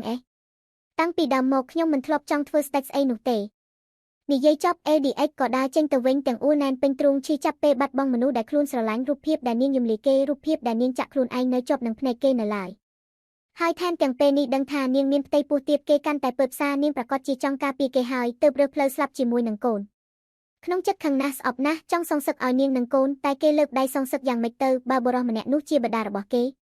តើគេអាចធ្វើអ្វីខ្លះដើម្បីនាងទៅនាងលះបង់ពេកហើយនាងបូជាឲ្យគេពេកហើយត្រឡប់មកបច្ចុប្បន្នវិញទឹកភ្នែកម្ចាស់កោសម្ព័ន្ធបានរមើលស្រក់ចុះមកពេញភាពឈឺចាប់មកដល់ពេលនេះគេនៅមិនទាន់ឈប់បន្ទោសខ្លួនឯងឡើយគេជាមនុស្សប្រុសដែលមិនបានការរើផ្លូវមួយសម្រាប់ខ្លួនឯងមិនបានឡើយការពារមនុស្សស្រីតែម្នាក់ក៏មិនបានមិនទាំងដឹងផងថាខ្លួនឯងខ្លាចជាឪពុកគេពេលដឹងក៏អស់សិទ្ធការពារទៅហើយលើលោកនេះគ្មានប្រុសណាចំសៀតជាងបងទៀតទេសុំទោសដែលការពារអូននិងកូនយើងមិនបានខាធីរ៉ានិយាយចប់ក៏បានផ្ដួលខ្លួនដេកលើក្រេឃីងសាយទាំងអស់កម្លាំងសភាពបែបនេះមិនធ្លាប់មានអ្នកណាបានឃើញទេព្រោះគេលាក់ការឈឺចាប់បានល្អណាស់មួយជីវិតនេះគ្មានអ្នកណាជំនួសអូនបានទេខាធីរ៉ាព្រះអាទិត្យបានរះឡើងមកពន្លឺព្រះអាទិត្យជះមកបានធ្វើឲ្យផ្ទៃសមុទ្រប្រែទៅជាពណ៌មាសញ៉ាំងឲ្យទេសភាពនៅលើកោះទាំងមូលប្រែទៅជាស្រស់ស្អាតមួយកម្រិតក្រោយពីជួបព្យុះភ្លៀងនៅយប់នោះចំណែកនៅក្នុងបន្ទប់ដែលរៀបចំយ៉ាងស្រស់ស្អាតឯនេះវិញមានរាងស្ដាងតូចច្រឡឹងដែលទើបតែក្រោកពីដំណេកគ្រាន់តែដឹងខ្លួនទឹកមុខនាងតូចក៏ចាប់ផ្ដើមពេបចង់យំភ្លាមទើបមូរ៉ាដែលជាអ្នកនៅកំដរពេញមួយយប់នោះប្រញាប់ចូលមកភ្លាមនេះបងកុំយំអីបងកាត់អីចាំខ្ញុំឲ្យលោកម្ចាស់មកមូរ៉ានិយាយឲ្យប្រុងដើរចេញតែខេត្រាបែរជាយំអប់នាងជាប់ប្រៀបដូចជាក្មេងស្រីអាយុ5ឆ្នាំកំពុងតែយំហើយទូពិតបងស្រីយ៉ាងអញ្ចឹងអត់ទេបងឲ្យបងកុំហៅមនុស្សចិត្តអាក្រក់មកអីណោះមូរ៉ារឹងខ្លួនស្កូតនាងក៏នៅក្មេងដែរដល់មកជួបមនុស្សអាយុច្រើនជាងខ្លួនហើយហៅខ្លួនបងបែបនេះនាងមិនដឹងធ្វើយ៉ាងទេលោកម្ចាស់មិនមែនមនុស្សអាក្រក់ចាំតិចណាមូរ៉ាប្រុងរត់ចេញទៅតែខេត្រាក៏យំកាន់ខ្លាំងឡើងមកអត់ទេអូនស្អប់មនុស្សចិត្តអាក្រក់ហឺមូរ៉ាធ្វើអីមិនចេញហើយកាន់តែថាលោកម្ចាស់នាងជាមនុស្សអាក្រក់ទៀតនាងកាន់តែមិនដឹងដោះស្រាយយ៉ាងម៉េចសំឡេងទ្វារបានរបើកឡើងមកបង្ហាញម្ចាស់រូបសង្ហាបោះជំហានដើរចូលមកកែវភ្នែកមុតថ្លារបស់ម្ចាស់កោសម្ព័ន្ធបានបាញ់យ៉ាងចំទៅកាន់ខេត្រាដែលកំពុងតែធ្វើខ្លួនឲ្យមានបញ្ហាខេត្រាគ្រាន់តែឃើញអ្នកខ្លះដើរចូលមកក៏ងាកមុខចេញភ្លាមនាងនៅងក់ងដែលគេធ្វើបាបនាងកាលពីម្សិលមិញតាមចរិតក្មេងស្រីអាយុ5ឆ្នាំខេត្រាអប់ខ្លួនតូចរបស់មូរ៉ាជាប់មូរ៉ាឯងចេញទៅក្រៅទៅចាស់លោកម្ចាស់មូរ៉ាព្យាយាមបេះដៃដែលកំពុងតែអប់នាងចេញតែថាពេលយ៉ាងណាក៏មិនចេញសោះអត់ទេខេតអត់ឲ្យបងទៅណាទៅនៅលេងមួយខេតទៅណោះខេត្រាធ្វើភ្នែកភ្លឺភ្លឺអង្គវកសុំឲ្យអ្នកម្ខាងទៀតនៅជាមួយខ្លួនព្រោះនាងមិនចង់នៅជាមួយអ្នកខ្លះទេខ្ញុំនៅមិនបានទេចាំបន្តិចទៀតចាំខ្ញុំមកវិញណាអត់ទេអត់ឲ្យទៅទេដែលឈោមើលនៅទីនោះព្រោះតែធុញពេកក៏ចាប់កន្ត្រាក់ដៃរបស់ខេតមួយទំហឹងពីមូរ៉ាទើបមូរ៉ាមានឱកាសបានដើរចេញទៅដោយនៅក្នុងចិត្តនឹកអាណិតខេត្រាមិនស្ទើរទេបន្ទាប់ពីមូរ៉ាចេញទៅបាត់ពេលនេះក៏សល់តែម្ចាស់កោសម្ព័ន្ធនឹងនាងតូចតែប៉ុណ្ណោះខេត្រាងាកមុខចេញធ្វើមិនដឹងទើបធ្វើឲ្យកាន់តែមិនពេញចិត្តនេះគេខំដឹងខុសហើយមកសួរនាំហើយតែមើលចរិតនាងចោះខ្ញុំសួរនាងម្ដងទៀតសម្រាប់ថានាងជាអ្នកណាខេតមិនទំនាងនៅតែងាកមុខចេញដដែលទើបរៀងក្រាស់និយាយបន្តកុំធ្វើឲ្យខ្ញុំអស់ភាពអត់ធ្មត់ជាមួយនាងព្រោះតែភាពឌឺរបស់នាងទើបធ្វើឲ្យសុភាពបរោះដូចជាគេត្រូវទុកសុភាពបរោះនៅមួយដុំសិនចាប់ទីនាងតូចឲ្យមកប្រឈមមុខហើយសួរម្ដងទៀតទាំងសំឡេងសង្កត់យ៉ាងធ្ងន់ជាការដាក់សម្ពាធមានឮសួរដែរទេឮតែខេតអត់ចង់ឆ្លើយនាងខេតស្អប់ពូភ្ញាក់បន្តិចហើយស្រាប់តែមានអារម្មណ៍ថាមិនសុខចិត្តយ៉ាងម៉េចមិនដឹងមុននេះនិយាយថាម៉េចគឺខេតស្អប់ពូម៉េចក៏ហៅពូហៅប៉ាភ្លាមអត់ទេប៉ាខេតត្រាមិនចិត្តអាក្រក់ដូចពូទេពូឲ្យខេតនៅហៅភ្លៀងពូទុកខេតចោលនាងតូចនិយាយផងយំផងជេរស្ដីមនុស្សនៅចំពោះមុខរបស់ដល់អ្នកដែលឈរស្ដាប់ក៏មានអារម្មណ៍ថាខ្លួនឯងអាក្រក់ពិតមែនបានត្រឹមសម្រួលអារម្មណ៍ហើយចាប់ផ្ដើមនិយាយសំឡេងស្រួលមកវិញចឹងពេលនេះចង់ឲ្យធ្វើយ៉ាងម៉េចនាងតូចដែលកំពុងតែញ័រក៏កាន់តែបានចិត្តពេលឃើញអ្នកម្ខាងទៀតហាក់ដឹងកំហុសឆាឬមនុស្សចាស់សួរដែរទេម៉េចមិននិយាយឆិសនឹងបានន័យថាម៉េចខេតមិននិយាយចូលទេពូចិត្តអាក្រក់សង្គ្រឹះថ្មិញជាមួយក្មេងនេះខ្លាំងណាស់មួយម៉ាត់អាក្រក់ពីរម៉ាត់អាក្រក់ត្រង់គេស្រង់ពីក្នុងសម័យមកមើលឃើញនិយាយសោះមិននិយាយឲ្យទៅចប់សម្ដីបោះជំហានចេញទៅវិញភ្លាមគេមិនចេះនិយាយជាមួយមនុស្សដែលមិនចង់និយាយជាមួយគេទេតែជំហានវែងបោះចេញមិនបានប៉ុន្មានផងក៏ស្រាប់តែសម្លេងស្រួយស្រាប់យំចេញមកភ្លាមបញ្ឈប់ជំហានហើយងាកទៅសួរភ្លាមអ្នកណាមិនដឹងថាគេធ្វើបាបក្មេងផងមិនដឹងកាច់ស្អីទៀតហើយយំធ្វើស្អីអ្នកណាទៅធ្វើអីនាងឈប់ស្រឡាញ់គេហើយមែនអត់លួងខេតទេមែនហឺហើយឲ្យលួងយ៉ាងម៉េចធ្វើអីក៏បានឲ្យខេតសប្បាយចិត្តចម្លើយដែលដូចមិនឆ្លើយរបស់នាងធ្វើឲ្យអ្នកស្ដាប់ថាំចិត្តខ្លាំងគេធ្វើម៉េចទៅដឹងថានាងសប្បាយចិត្តនឹងរឿងអី ហើយធ្វើម៉េចទើបសប្បាយចិត្តមិនដឹងខេតងាកមុខចេញធ្វើជាងងបែបគួរឲ្យស្រឡាញ់ដូចកូនក្មេងតែអ្នកដែលឈរមើលគេមិនមើលឃើញថាគួរឲ្យស្រឡាញ់សំបីបន្តិចទើបខ្ជិលនៅបន្តសន្ទនាបែបកូនក្មេងទៀតគេបែរខ្នងចេញជាលើកទី2ខេតត្រាឃើញបែបនេះប្រញាប់និយាយចេញទៅទាំងទឹកភ្នែកគឺខេតចង់ញ៉ាំភីសាស្អីគេខេតឃ្លានភីសាឃ្លានការ៉េមនៅកណ្ដាលកោះទើបតែព្យុះហើយទៅរកភីសារកការ៉េមពីណាមកឲ្យនាងឃ្លានចរិតក្មេងមិនដឹងអីរបស់នាងតូចធ្វើឲ្យម្ចាស់កោសម្ព័ន្ធនិយាយអីលែងចេញបានត្រឹមដកដង្ហើមធំហើយព្រោះតែថ្លង់ខ្លាំងពេកគេក៏យល់ព្រមទាំងបង្ខំចិត្តបានហើយញ៉ាំក៏ញ៉ាំចុះបាត់យំភ្លាមគ្រាន់តែបានទទួលការអនុញ្ញាតភ្លាមនាងតូចដែលពេបមាត់យំមុននេះប្រែមុខជាញញឹមវិញភ្លាមទឹកភ្នែកមួយដំណក់ក៏គ្មាននាងតូចសប្បាយចិត្តអផងលោតផងយេបានញ៉ាំភីសាបានញ៉ាំការ៉េមហើយខេតត្រាហក់លោតផ្ទះដៃយ៉ាងសប្បាយចិត្តតែសំឡេងគ្រុលរបស់អេធ្វើឲ្យអ្នកលោតកញ្ឆែងមុននេះឈប់ភ្លាមក្នុងចិត្តភ័យខ្លាចមនុស្សមានអំណាចបដូរមិនឲ្យញ៉ាំវិញអេឃើញមុខតូចមើលទៅគេធ្វើភ្នែកម៉ក់ទើបនិយាយចេញទៅទាំងតាក់ទើឈប់ហៅពូត្រូវហៅយើងថាអេនិយាយមិនទាន់ចប់ផងរៀងស្ដាយញឹមស្រស់មកវិញហើយនិយាយកាត់ភ្លាមចាប៉ាអូនឈប់ហៅប៉ាថាពូហើយប៉ាចិត្តល្អជាងគេសង្ហាជាងគេលើលោកខេតត្រានិយាយផងលោតផ្ទះដៃផងអេបានត្រឹមឈរកវីក្បាលតិចក៏លួចអស់សំណើចនឹងចរិតនាងដូចគ្នាចង់យំក៏យំភ្លាមត្រូវសាច់សបាយក៏សបាយមកអស់ពីចិត្តមកដល់ពេលនេះទើបម្ចាស់កោសម្ព័ន្ធដឹងថាគេចាញ់បោកក្មេងហើយខៃប្រញាប់ដើរចូលមកក្នុងបន្ទប់ធ្វើការរបស់ម្ចាស់កោសម្ព័ន្ធព្រោះមុននេះគេទទួលបានសារពីម្ចាស់កោសម្ព័ន្ធហៅឲ្យចូលជួបជាបន្ទាន់លោកម្ចាស់មានការបន្ទាន់អីមែនទេឯងទៅឲ្យមនុស្សរៀបចំធ្វើការ៉េមហើយធ្វើភីសាផងបាទអង្គរៈចំណិតភ្ញាក់ព្រឺតសួរបញ្ជាក់ខ្លាចថាខ្លួនឯងស្ដាប់ច្រឡំមិនក៏ឯងចូលចិត្តឲ្យយើងនិយាយពីរដងម្លេះទៅឲ្យលឿនទៅបាទទទួលបញ្ជាលោកម្ចាស់ខៃបោះជំហានវែងចេញទៅតាមបញ្ជាអ្នកមានអំណាចទាំងដែលចម្ងល់នៅពេញខួរក្បាលលោកម្ចាស់គេចេះញ៉ាំការ៉េមពីពេលណាឈប់សិនសំឡេងរបស់អេបានធ្វើឲ្យអ្នកដែលកំពុងតែដើរចេញទៅងាកមកវិញយ៉ាងរហ័សបាទលោកម្ចាស់រឿងដែលយើងឲ្យឯងទៅស៊ើបពីខេតត្រាយ៉ាងម៉េចហើយនៅមិនទាន់ប្រកាសទេលោកម្ចាស់តែខ្ញុំបានប្រទះឃើញគ្រួសារម៉ាហ្វៀមួយស្វែងរកកូនស្រីក៏ឃើញមានបុរសអ្នកចំនួនម្នាក់ខ្វាត់ខ្វែងរកមនុស្សដូចគ្នាអ្នកណាគ្រួសារ Kevin Cario Mafia ធំនៅ La Vegas និងអ្នកចំនួនឈ្មោះដាមប្រាឌីនតែដំណឹងប្រកាសនោះមិនបញ្ចេញមុខអ្នកបាត់ទើបនៅមិនទាន់ប្រកាសថាជាអ្នកនាងខេតត្រាមែនឬអត់តាមប្រាឌីនអេគ្រាន់តែឮឈ្មោះនោះញញឹមចុងមាត់ចេញមកភ្លាមព្រោះត្បិតថាគេមកនៅលើកោះដាច់ស្រយាលតែកុំភ្លេចថាគេមានខ្សែរាជវង្សបណ្ដាញគេមានសព្ទទីកាន់តែជាអ្នកមានអំណាចអ្នកចំនួនគេកាន់តែមិនចន្លោះអ្នកណាបើជាគ្រួសារ Cario ពិតមែនចាំមើលថាអំណាចរបស់ពួកគេអាចសាយភាយមកដល់លើកោះយើងដែរទេចេញទៅធ្វើការចុះបាទលោកម្ចាស់ខៃបោះជំហានចេញទៅយ៉ាងរហ័សចំណែកអេនៅអង្គុយបង្វែរបិទទៅមកដាំប្រាឌីនឈ្មោះនេះគេឮគេស្គាល់មកយូរហើយតែមកឮពេលនេះស្រាប់តែមានអារម្មណ៍ថាស្រគាត្រចៀកកាន់តែគិតថាបុរសម្នាក់នេះកំពុងតែតាមរកស្រីតូចទៀតគេកាន់តែមិនពេញចិត្តអារម្មណ៍នេះជាស្អីគេក៏ច្របូកច្របល់ដឹងត្រឹមថាចាប់ផ្ដើមមិនចូលចិត្តហើយនៅចង្កានបាយអ្នកបម្រើស្រីនាំគ្នាញាប់ដៃញាប់ជើងព្រោះទើបទទួលបានបញ្ជាមុននេះឲ្យធ្វើការ៉េមនិងភីសាគ្រប់គ្នាធ្វើយ៉ាងមីញឹកមានតែស្រីស្រស់មួយប៉ុណ្ណោះដែលហាក់សប្បាយចិត្តរត់ទៅមកក្នុងផ្ទះបាយរហូតដល់អ្នកបម្រើខ្លាចនាងរលាកមកចាំអូនខេតជួយធ្វើមិនអីទេខ្ញុំធ្វើបានហើយចាខេតត្រាធ្វើមាត់ពេលបន្តិចហើយរត់ត្រូវទៅកន្លែងមូរ៉ាដែលនាងកំពុងលីម្សៅវិញខេតជួយណាមូរ៉ាទៅវិញទាំងញញឹមព្រោះនាងហាក់ចូលចិត្តខេតត្រាណាស់ឃើញខេតត្រាសប្បាយចិត្តចង់ជួយនាងក៏រីករាយបង្រៀនចឹងចាំមូរ៉ាបង្រៀនមកណាមកគេបោកម្សៅបែបនេះទម្លាក់វាលើនេះហើយត្រឡប់វិញបោកខាងនេះម្ដងទៀតខេតញញឹមចាប់ម្សៅបោកតាមដែលមូរ៉ាប្រាប់ទាំងញញឹមបែបនេះមែនទេមូរ៉ានិងខេតត្រាបោកម្សៅជាមួយគ្នាលេងផងធ្វើការផងមិនបានចាប់អារម្មណ៍ថាមានគេកំពុងតែឈរសម្លឹងពួកនាងឡើយចិត្តហើយឬនៅសំឡេងគ្រុលដែលគ្មានអ្នកណារំពឹងទុកថាអាចលឺនៅផ្ទះបាយបានធ្វើឲ្យក្រមុំទាំងពីរអ្នកភ្ញាក់ព្រឺតខេតត្រាភ្ញាក់ក្រញាំងប៉ះចានដែលនៅក្បែរនោះធ្វើឲ្យធ្លាក់បែកខ្ចាយនាងតូចគ្រាន់តែឃើញប៉ាក៏ញញឹមចេញមកភ្លាមបង្ហាញម្សៅដែលខំធ្វើមុននេះទៅអ្នកដែលមកដល់ពីពេលណាក៏មិនដឹងប៉ាខេតកំពុងបោកម្សៅនេះខេតពូកែទេរៀងស្ដើងមិនត្រឹមតែនិយាយនាងស្ទុះទៅរករៀងក្រាស់ភ្លាមកុំរត់មកប្រយ័ត្នជើងតូចច្រឡូនត្រូវបានមុតដោយអំបែងចានដែលនាងធ្វើឲ្យធ្លាក់បែកមុននេះមុខដែលកំពុងញញឹមស្រស់សុកក៏បដូរមកជាពេបវិញភ្លាមអ៊ុយឈីណាហឺឃើញទេរកតែប្រាប់មិនទាន់ឲ្យមុតចឹងចុះទោះបីថាមាត់រអ៊ូស្ដីបន្ទោសតែដៃវិញប្រញាប់ចាប់បីរៀងស្ដាងដែលកំពុងតែយំចេញទៅយ៉ាងរហ័សមូរ៉ាបានត្រឹមមើលទៅខេតត្រាទាំងបារម្ភទោះម្ចាស់ចេញទៅហើយក៏ដោយក៏នាងមិនភ្លេចអានក្បាលចុះហើយសុំទោសព្រោះបើនាងមិនបណ្ដោយឲ្យខេតត្រាចូលមកធ្វើទេក៏គ្មានរឿងនេះទេខ្ញុំសុំទោសលោកម្ចាស់ខៃដែលនៅឈរក្បែរម្ចាស់កោសម្ព័ន្ធតាំងពីដើមមកគេមើលទៅមូរ៉ាទាំងមិនពេញចិត្តធ្វើស្អីមិនដែលប្រើខួរគិតហើយអាងសុំទោសនិយាយចាប់ខៃដើរចេញទៅបាត់រៀងស្ដាងបានត្រឹមឲ្យមុនចុះបង្ហាញពីការអន់ចិត្តនាងពិតជាមិនកើតការមួយរឿងសោះមែនទេ ចាប់បីស្រីតូចមកបន្ទប់ទទួលភ្ញៀវដាក់នាងនៅលើសាឡុងធ្នំតែមាត់វិញគេរអ៊ូតាំងពីផ្ទះបាយមកមិនដាច់អ្នកណាប្រើឈឺណាស់ប៉ា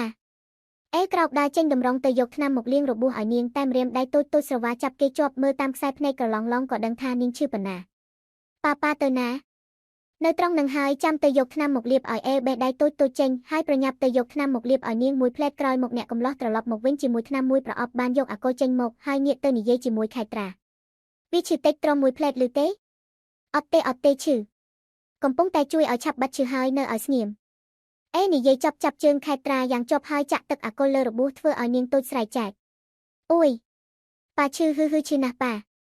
នៅឲ្យស្ងៀមយើងមិនបានមកមួយរយៈឯងមានកូនក្រមុំស្អាតយ៉ាងនឹងផងនៅសុកស្រាប់តែភ្ញៀវដែលមិនអញ្ជើញបោះសម្ដីចេញមកដែលធ្វើឲ្យនិងខេត្រាងាកទៅមើលអ្នកដែលទើបតែចូលមកភ្លាមគេគឺជូដែនខារូលេសមិត្តសម្លាញ់របស់ឯងមកធ្វើស្អីទៀតហើយសួរទៅអ្នកដែលទើបតែមកដល់បែបធម្មតារបៀបអ្នកស្និទ្ធស្នាលខេត្រាមើលទៅអ្នកដែលទើបចូលមកផ្លើសពូណាគេនឹងប៉ាជូដែនឆ្ងល់ផងទើបសាច់ផងបង្អាប់មិត្តបន្តទៀតកូនឯងកាពីអង្ការវាយខ្នាញ់អាមិត្តសម្លាញ់មែនតែនគេប្រញាប់រុំបងឲ្យស្រីស្រស់បញ្ចប់ស្របពេលមូរ៉ាយកទឹកមកទទួលជូដែនល្មមូរ៉ាឯងយកនាងទៅសម្រាកទៅចាស់សលោកម្ចាស់មូរ៉ាប្រញាប់គ្រាស្រីតូចចេញរៀងពិបាកបន្តិចព្រោះជាស្រីមៀតតូចដូចគ្នាពូនឹងណាគេបងខេត្រានៅឆ្លៀតសួរមូរ៉ាពីមនុស្សប្លែកតែមូរ៉ាបានត្រឹមយំមិនដឹងតបយ៉ាងម៉េចពេលចេញមកក្រៅបន្ទប់ក៏បានជួបនឹងបរិះមុខមាំដែលនៅឈរយាមខាងក្រៅទៀតមូរ៉ាបានត្រឹមកិច្ចមុខពីខៃមិនហ៊ានសំបីសម្លឹងគេចំនាងខ្លាចគេជាងខ្លាចលោកម្ចាស់ទៅទៀតយើងក៏ពុកមាត់ហើយអ្នកណាក៏ថាយើងស្ទាវដែរមិនក៏នាងហៅយើងពូគួរតែហៅបងសម្លាញ់ស្អីឯងដាក់ខ្លួនអង្គុយលើសាឡុងគេទៅចូលដែនទាំងខ្នាញ់ទឹកមុខចំអកចំអន់របស់គេតែម្ដងឯងមិនទាន់ឆ្លើយសំណួរយើងមិញនេះអ្នកណាកូនស្រីឯងបើចឹងយើងសុកចិត្តធ្វើកូនប្រសាឯងវាយហាចូលដែននិយាយបណ្ដាអស់សំណាច់បណ្ដាចាំមែនសប្បាយសើចទៅឈប់សើចក៏បានតែនាងស្អាតណាស់បានពីណាចូលដែនត្បិតថាជាម៉ាហ្វៀមុខកាច់តែក៏ចង់ដឹងរឿងគេណាស់ដែរកាន់តែជារឿងកំ pl ែងរបស់មិត្តគេគ្មានថ្ងៃឲ្យរំលងនោះទេចំណែកពេលត្រូវបានមិត្តចោទសួរសំណួរដដែលពេកក៏ឆ្លើយទៅទាំងធន់រើពីបាត់សមុទ្រមកហើយយើងខំជួយពីស្លាប់តែក្រោកមកនាងក៏ហៅយើងថាប៉ាចំមែនចូលដែនស្ដាប់ឮហើយប្រឹងទប់សើចណាស់ចឹងប៉ាហាចូលដែនធ្វើជាសំឡេងកូនក្មេងត្រាប់តាមខេត្រាមុននេះគេសប្បាយសើចឡើងគៀងកាន់តែឃើញទឹកមុខរបស់ពេលនេះគេកាន់តែអស់សំណើចមើលទៅយើងទិញស្រាមកផ្ញើឯងខុសហើយគួរតែទិញម៉ាស់បិទមុខព្រោះមានកូនហើយចាស់ហើយហាឈួតមែនបានហើយមកមានការអីទៀតហើយដើរលេងទំនេរដំឡឹងមុខឯងនេះរត់គេចពីប្រពន្ធយើងជឿចូលដែនឮបែបនេះហើយតវ៉ាភ្លាមរត់គេចស្អីយើងគ្រាន់តែមិនចង់ជួបមុខកុំខ្វល់ពីយើងគិតតែរឿងឯងទៅប៉ាចូលដែនឌឺដងធ្វើឲ្យគ្រឹះស្ទើរទ្រាំមិនបានម្ចាស់កោសម្ព័ន្ធខ្ជិលខ្វល់ច្រើនគេងាកចេញក្រៅឃើញខៃឈរខាងក្រៅក៏បញ្ជាខៃភ្លាមខៃឯងចាត់មនុស្សឲ្យរៀបបន្ទប់ឲ្យភ្ញៀវមិនបានអញ្ជើញមួយផងហើយយកគេទៅយើងថ្លង់ណាស់ខៃស្លោកម្ចាស់ខៃទទួលបញ្ជាហើយដើរចេញទៅចូលដែនដឹងខ្លួនថាអ្នកអំខាងទៀតមុននេះថាឲ្យខ្លួនតែមនុស្សដូចគេមិនដែលខ្វល់ច្រើនស្រាប់ហើយមុននឹងចេញទៅក៏មិនភ្លេចឌឺដងបន្តដែរប៉ាអូនទៅសម្រាប់ហើយហាចង្រៃនេះអត់មិនបានក៏ជេរមិត្តសម្លាញ់មួយម៉ាត់ចូលដែនគេកាន់តែអស់សំណើចបន្ទាប់ពីអ្នកគ្រប់គ្នាចេញទៅអស់នៅសល់តែដែលនៅអង្គុយក្នុងបន្ទប់ធំម្នាក់ឯងដែលពេញដោយសរសៃលើកមកអង្អែលមុខខ្លួនឯងចាស់មែនហាភ្ញាក់មកវិញខួរក្បាលគេមិនក៏នៅសុកគិតរឿងគ្មានបានការបែបនេះទៅវិញបន្ទប់ស្រីតូចពេលនេះមានមូរ៉ានៅជាមួយកំពុងតែអង្គុយលួងនាងតូចព្រោះឃើញខេត្រាឈឺជើងខ្លាំងឆ្លាតនេះជាការ៉េមនិងភីសាដែលចង់ញ៉ាំនោះ HN ហើយ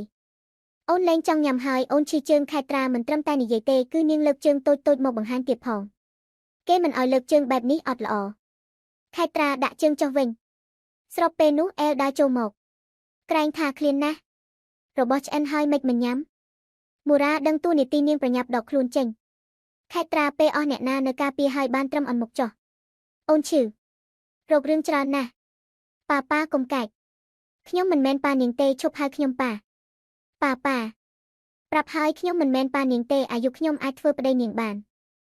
ប៉ុន្មានម៉ោងក្រោយមកព្រះអាទិត្យចាប់ផ្ដើមអស្តង្គតពន្លឺស្រទន់នៃព្រះច័ន្ទក៏បានចូលមកជំនួសវិញម្ចាស់កោសម្ព័ន្ធដើរចេញពីក្នុងបន្ទប់ទឹកដែនខាងញីសក់ដែលនៅសើមជើងបោះជំហានទៅធ្វើការឃើញការងារច្រើនណាស់ដែលត្រូវធ្វើគេហាក់ល្វើយនិងធុញថប់ខ្លាំងណាស់បានបើកសៀវភៅមួយក្បាលដែលគេដាក់រូបថតមនុស្សស្រីដែលគេស្រឡាញ់នៅក្នុងនោះគឺខាធីរ៉ាម្ចាស់កោសម្ព័ន្ធដែលអ្នកគ្រប់គ្នាធ្លាក់ឃើញតែពីភាពរឹងមាំពេលនេះគេស្រាប់តែទន់ខ្សោយមួយរំពេចដោយគ្រាន់តែបានឃើញស្នាមញញឹមមួយនេះនឹកណាស់ស្រឡាញ់ណាស់អាណិតណាស់តែគ្មានថ្ងៃអាចជួប គ្រាន់តែសង្ឃឹមថាអូននិងកូនបានសុខបងអាចប៉ះពើអីឲ្យអូនបានខ្លះបងនឹកអូនណាស់ខាធីរ៉ាអេស្រក់ទឹកភ្នែកចុះមកបង្ហាញពីភាពឈឺចាប់គេឈឺណាស់តែមនុស្សដូចគេគ្មានសិទ្ធិសំបីតែនិយាយថាខ្លួនឯងឈឺចាប់ព្រោះគេដឹងថាការនោះនាងឈឺជាងនេះរាប់លានដងមនុស្សស្រីម្នាក់ដែលអាចលះបង់ខ្លួនឯងដោយគ្រាន់តែចង់ឲ្យគេអាចក្លាយជាស្ដេចល្អម្នាក់នាងឈឺចាប់ប៉ុណ្ណាទៅអេកាន់តែគិតកាន់តែអួលណែនក្នុងទ្រូងគេបិទភ្នែកសំងំដើម្បីរងាប់អារម្មណ៍ទន់ខ្សោយមុននឹងធ្វើការងារបន្តទៀតតែពេលគេបិទភ្នែកក៏ស្រាប់តែមានអ្នកណាម្នាក់ចូលមកអង្គុយលើផ្លូវគេដោយគ្មានការអនុញ្ញាតអេភ្ញាក់ប្រញាប់បើកភ្នែកឡើងមកវិញក៏ឃើញថាគ្មានអ្នកណាក្រៅពីស្រីតូចឡើយមុខតូចសមុទ្រខៃនៅក្បែរគៀកនឹងភ្នែករបស់គេស្នាមញញឹមដ៏បរិសុទ្ធរបស់នាងធ្វើឲ្យត្រឹងមួយកន្លែងមិនដឹងធ្វើអីប៉ាអូនងូតទឹកហើយអេភ្ញាក់មកវិញទៅប្រញាប់ចាប់នាងឡើយងូតទឹកហើយមិនដេកទៅអូនចង់ឲ្យប៉ាបំពេចេញទៅវិញទៅខ្ញុំត្រូវការសម្រាកហឹមអត់ទេប៉ាច្រៀងបំពេអូនតិចមកណាអេនៅត្រឹងបន្តិចគេបាននឹកដល់សម្ដីពេលវេលាមួយដែលគេសាងជាមួយខាធីរ៉ាអេបងកុំខូចបានទេយប់ហើយណាបងនៅដំណាក់អ្នកបំរើបែបនេះប្រយ័ត្នមានគេមកឃើញខាធីរ៉ានិយាយទាំងទន់ភ្លន់ទៅអ្នកដែលកំពុងតែកេងកាយផ្លូវនាងប្រៀបដូចជាកូនក្មេងហើយងាកមើលទៅទ្វារនឹងបង្អួចព្រោះខ្លាចថាមានសេនាមកឃើញទៅអ្នកណាហ៊ានមកធ្វើអីបងបើចឹងក៏កេងទៅស្អែកមានការងារច្រើនណាស់បំពេបន្តិចមកទើបកេងខាធីរ៉ាអស់សំណើចនឹងភាពញឹកញាក់របស់ហើយចាប់ដើមច្រៀងបំពេគេរហូតដល់គេកេងលក់ត្រឡប់មកបច្ចុប្បន្នវិញប៉ាបំពេអូនបន្តិចមកណាអេភ្ញាក់មកវិញសម្លឹងមើលទៅខេត្រាយ៉ាងយូរខួរក្បាលនិងបេះដូងរបស់គេលោតចេញតែភាពឈឺចាប់កេងលើក្រោយទៅចាប់បំពេយេខេត្រាស្ទុះទៅលើក្រែទាំងជើងឈឺប៉ាំងពីកហើយទាញភួយដណ្ដប់ញញឹមស្រស់ទៅអ្នកម្ខាងទៀតអេចូលទៅអង្គុយគៀនក្រែមិនហ៊ានស្និទ្ធឡើយព្រោះនាងមិនមែនក្មេងដូចចរិតទេអេលអង្អែលក្បាលស្រីតូចធ្នមច្រៀងចម្រៀងមួយដែលខាធីរ៉ាតែងតែបំពេគេច្រៀងបណ្ដាលទឹកភ្នែកហូរមកបណ្ដាលនឹកឃើញអស់រាល់អនុស្សាវរីយ៍ចំណែកនាងតូចដែលត្រូវបានគេបំពេចាប់ដើមទន់ភ្នែកតែក៏អាចនៅនិយាយចេញមកខ្សោយស្រឡាញ់ប៉ាដល់ហើយខេត្រាលងលក់នឹងដំណេកជាមួយនឹងអារម្មណ៍កក់ក្ដៅតែនាងមិនដឹងឡើយថាភាពកក់ក្ដៅមួយនោះមិនមែនសម្រាប់នាងព្រឹកថ្ងៃថ្មីព្រលឹមស្រាងមូរ៉ាចាប់ដើមធ្វើការរបស់នាងដោយយកធូបការទៅដាក់តាមបន្ទប់គេងនិងកន្លែងទទួលភ្ញៀវនាងតុបតែងគ្រប់យ៉ាងឲ្យស្អាតឡើងវិញបន្ទាប់ពីព្យុះចូលទៅបំផ្លាញភាពស្រស់ស្អាតដែលធ្លាប់មានមូរ៉ាអបធូបការពេញដៃពេលនោះនាងក្រឡេកឃើញខៃស្ដារនៅផ្លូវម្ខាងទៀតទើបប្រញាប់ដើរយ៉ាងលឿនបំណងចង់គេចពីក្រសែភ្នែកពិឃាតដែលគេតែងតែសម្លឹងទៅនាងទើបមិនបានចាប់អារម្មណ៍ឡើងថារូបរាងមាំសង្ហារបស់ជូដែនកំពុងតែដើរចេញមកពីបន្ទប់របស់គេប្រាវអ៊ុយសំឡេងលាន់ឡើងធ្វើឲ្យខៃស្ដែលកំពុងតែដើរនៅម្ខាងទៀតងាកទៅមើលប្រភពសំឡេងភ្លាមយ៉ាងម៉េចហើយជូដែនបោះសំណួរទៅអ្នកម្ខាងទៀតដោយហាក់ដូចមិនប្រកាន់នាងឡើយមូរ៉ាម្នីប្រមូលផ្កាបណ្ដានិងសុំទោសឡើងញាប់មាត់ខ្ញុំមិនអីទេខ្ញុំសុំទោសចាស់នាងប្រមូលចាប់យកអំបែងធោសុភាពបរោះជូដែនមិនដាច់ចិត្តឲ្យនាងប្រមូលទើបគេចាប់ដៃតូចជាប់ប្រយ័ត្នមុតដៃខៃស្ដែលនៅឈរមើលមុននេះបានដើរចូលមកមើលទៅគេហាក់ដូចមិនចូលចិត្តស្ថានភាពនេះសោះមិនឆាប់ទៅយកអីមកប្រមូលវាចោលទៅខៃចូលទៅស្ដីឲ្យស្រីស្រស់ហើយក៏មិនភ្លេចមើលទៅនាងដោយខ្សែភ្នែកកាច់ផងដែរមូរ៉ាដែលផ្លឹកមុននេះប្រញាប់ដកដៃចេញពីជូដែនហើយស្ទុះទៅយកអីមកបោះសម្អាតយ៉ាងលឿនបរោះសង្ហាជូដែនក៏មិនបានចាប់អារម្មណ៍អីច្រើនគេដើរចេញធ្វើមិនដឹងទុកឲ្យអង្គរៈរូបសង្ហានៅតែពីរអ្នកស្រីតូចគេក្រឡែកឃើញដៃតូចមានស្នាមរបួសប្រហែលជាមកពីនាងប្រមូលអំបែងមុននេះខៃចាប់ដៃតូចមកមើលដែលធ្វើឲ្យមូរ៉ាភ័យឡើងញ៉ាមាត់បញ្ញាអន់ដល់ថ្នាក់នឹងក្បាលនាងមានខួរដែរទេមូរ៉ាបានត្រឹមអន្មុខចុះហើយបេះដៃខ្លួនឯងចេញមកវិញយ៉ាងលឿនចាំខ្ញុំទៅកាច់ផ្កាថ្មីម្ដងទៀតពេលឃើញអ្នកម្ខាងទៀតនិយាយចាក់ប្រធានបទខៃគេកាន់តែមិនចូលចិត្តឬក៏ខួរនាងទុកសម្រាប់តាក់ប្រុសអ្នកមានមូរ៉ាមើលទៅរៀងក្រាស់ទាំងជួនចិញ្ចើមបងចង់បានន័យថាម៉េចមុននេះតាំងចិត្តមែនទេបងខៃមូរ៉ាហ៊ូចិត្តនឹងអ្វីដែលនាងបានឮទើបខ្ជិលនិយាយច្រើនប្រញាប់ធ្វើការរបស់ខ្លួនហើយដើរចេញទៅបាត់ដោយបានត្រឹមឈរមើលនាងតូចពីក្រោយខ្សែភ្នែកគេត្រជាក់ល្ហឹមបិទបាំងអស់នៅអារម្មណ៍គ្មានអ្នកណាដឹងថាគេកំពុងតែគិតអ្វីឡើយងាកមកស្រីស្រស់វិញថ្ងៃនេះមើលទៅហាក់ស្រស់ស្រាយខ្លាំងនាងអង្គុយនៅតុបាយញ៉ាំអាហារពេលព្រឹកជាមួយអ្នកកំឡោះមើលទៅពេលនេះហាក់មិនប្រកាន់ខ្លួនជាមួយខេត្រាដូចមុនឡើយគម្លាតរវាងនាងនិងគេបានចូលចិត្តគ្នាមួយកម្រិតទៀតហើយខេត្រាសម្លឹងមើលអាហារលើតូបលូកទៅចាប់សាច់ញ៉ាំបន្ថែមតែចាប់មិនបានទើបជួយចាប់ដាក់ចានឲ្យខេត្រាងាកទៅសួរអ្នកបម្រើដែលនៅឈរចាប់បម្រើបងមានការ៉េមដែរទេដែលនៅអង្គុយក្បាលតូបទៅភ្លាមស្រីតូចវិញភ្លាមរកអីទៀតហើយញ៉ាំបាយទៅនិយាយចប់ចាប់ម្ហូបមួយស្លាបព្រាទៀតឲ្យទៅនាងតូចចង់បញ្ជាក់ឲ្យនាងញ៉ាំបាយស្របពេលនោះជូដែនបានដើរចូលមកល្មមស្វ័យដំឡេះហាមើលទៅអ្នកដែលទើបចូលមកភ្លាមដោយខ្សែភ្នែកកាចព្រោះដឹងថាអ្នកម្ខាងទៀតកំពុងតែឌឺដងចំណែកជូដែនបានធ្វើជានិយាយបង្វែររឿងវិញឲ្យមកនៅផ្ទះគេគួរតែចេះមើលទឹកមុខគេជូដែននិយាយបណ្ដើរដើរចូលទៅអង្គុយនៅតុបាយហើយនិយាយម្នាក់ឯងបើកភ្នែកមកក៏មានបាយហើយស្រាប់ល្អដែរជូដែនឃើញទឹកមុខរបស់មិនល្អគេក៏កាន់តែចង់ញ៉ោះបន្ថែម អីយ៉ាស្រីស្អាតខេត្រាចង់ញ៉ាំការ៉េមមែនទេចាំបងប្រុសសង្ហានាំទៅញ៉ាំល្អទេវ៉ូមែនហ៎ឮហើយញញឹមស្រស់សប្បាយចិត្តយ៉ាងខ្លាំងខុសពីអេដែលគ្រឹះយកតែមែនតែនគេតាមសម្លឹងមិត្តសម្លាញ់មិនព្រិចពិតមែនហើយញ៉ាំបាយហើយចាំទៅទិញការ៉េម2នាក់ល្អទេយេល្អបានញ៉ាំការ៉េមហើយឃើញស្រីស្រស់សប្បាយចិត្តចូលដែនងាកទៅញាក់ភ្នែកបន្តិចដាក់អេតែបានបន្តិចភាពអំនួតរបស់គេបានបាត់ទៅវិញពេលឮប្រយោគបន្ទាប់របស់ស្រីតូចអ៊ំចិត្តល្អណាស់សង្ហាទៀតមិនដូចប៉ាទេចូលដែនទម្លាក់ទឹកមុខកៅអ៊ូតិចម្នាក់អ៊ំហេអ៊ំក៏អ៊ំឲ្យតែសង្ហាជាងឯងអរគុណអ៊ំញ៉ាំអីចិត្តល្អម៉េះអេដែលអង្គុយស្ដាប់ឮគ្រប់ម៉ាត់ក្តៅចិត្តមិនស្ទើរក្រែងនាងថាគេសង្ហាជាងអ្នកណាទាំងអស់នោះអីមិនក៏នៅសុកអាសង្ហារមកមួយទៀតអេទម្លាក់ស្លាបព្រាចុះក្រោកឈរឡើងពេញកម្ពស់ហើយចាប់ដៃស្រីស្រស់ឲ្យក្រោកឡើងមកដែរយើងត្រូវនាំនាងចេញក្រៅមើលទៅការ៉េមឯងមិនបានស៊ីថ្ងៃនេះទេ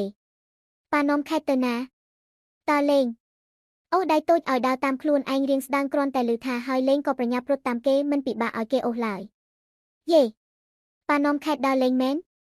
យេប៉ាសង្ហាជាងគេឮប្រយោគនេះហើយធ្វើឲ្យអ្នកដែលអង្គុយនៅតុបាយគិតភ្លាមអ្នកណាក៏សង្ហាជាងគេដែរអេសម្រាប់ថាគេត្រូវក្មេងនេះបោកមែនទេ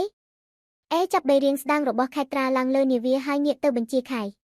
ប្រាប់ឲ្យគេត្រៀមឡានឲ្យយើងហើយឯងនៅចាត់ចែងលើកោះចុះមិនបាច់ទៅតាមយើងទេទទួលបញ្ជាលោកម្ចាស់និយាយចប់នាវាខ្នាតតូចចាប់ដើមបោះចេញទៅខេត្រាញឹមស្រស់លោតផងអោផងជាមួយខ្យល់អាកាសបរិសុទ្ធនិងផ្ទៃសមុទ្រដល់វឹងល្វើយ